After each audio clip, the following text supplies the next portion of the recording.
Termites do the most damage to your home. They cause about $5 billion in damage annually. But you also have to be worried about other pests like ants and stinging pests like bees and hornets and, of course, ticks and the deer ticks. So there's a lot to worry about.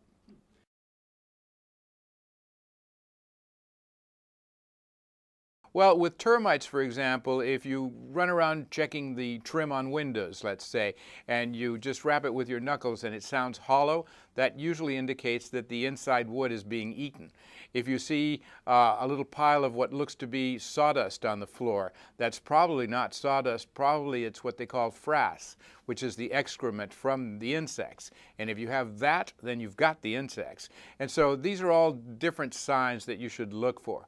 And one of the key things to find out if they're in there and prevent them from doing any further damage is to make sure the exterior of the house is nice and tight.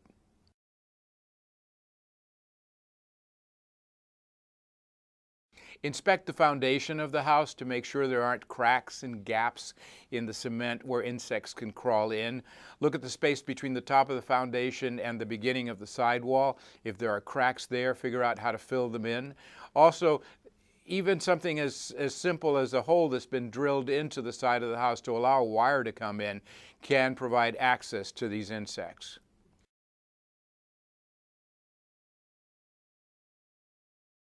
There are lots of health concerns. Aside from just the stinging insects, you have to be aware of other bugs like the deer ticks, which are going to be back in business in the warm weather. And so if you're out on the golf course or in the playground, you have to be aware of their existence, and you have to check yourself before you come back in to make sure you haven't picked any of these up.